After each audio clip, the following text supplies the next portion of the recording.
लोकसभा चुनाव 2024 को लेकर इंडिया अलायंस की अगली बैठक पर सबकी नजर रहेंगी।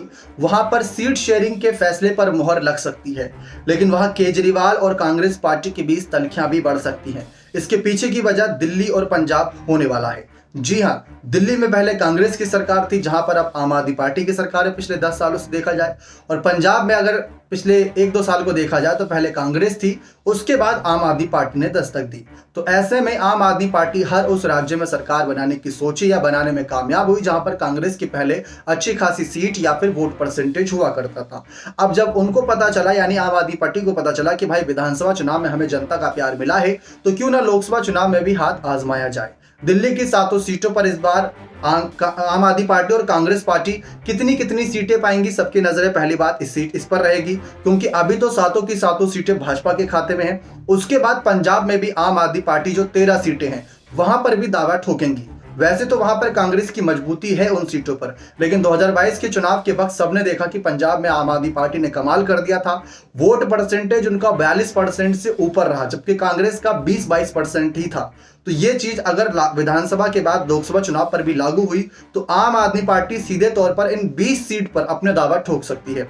कांग्रेस से गठबंधन के लिए, यानी इंडिया अलायंस में शामिल होने के लिए पहले भी आम आदमी पार्टी के द्वारा शर्तें रखी गई थी कि अगर कांग्रेस इस बात पर राजी होती है तो हम मध्य प्रदेश और राजस्थान में अपने प्रत्याशियों को नहीं उतारेंगे।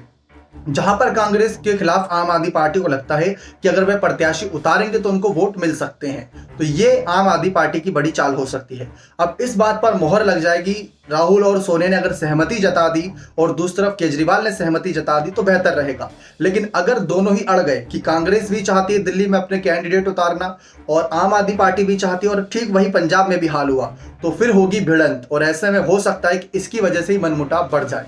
और अभी हाल ही में देखने को मिला था कि मध्य प्रदेश, राजस्थान, छत्तीसगढ़, जहां पर हिंदी भाषा बोली जाती है, खासकर छत्तीसगढ़, अरविंद केजरीवाल ने वहां पर जाकर कांग्रेस पार्टी को एक बार फिर से निशाने पर लिया था। जबकि इंडिया अलायंस का गठबंधन हो चुका, उन्होंने कहा कि कांग्रेस और भाजपा ने ही देश लूटने का काम किया, जनता को लूटा तो किसी ने लूटा, अगर वह थी सिर्फ कांग्रेस और भाजपा, इसके अलावा कोई और पार्टी नहीं।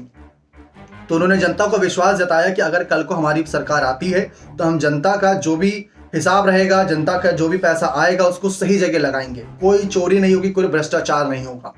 तो ये बात एक निकलकर सामने आई कि भाई इन 20 सीटों पर कैसे फैसला होगा, क्योंकि इन 20 सीटों पर कांग्रेस को भी लगता है कि वह मजबूत है और आम आदमी पार्टी को भी लगता है। लेकिन आपकी नजर में कौन मजबूत है, अपने कमेंट सेक्शन में जोड़ दीजिएगा। बहुत बहुत धन्यवाद।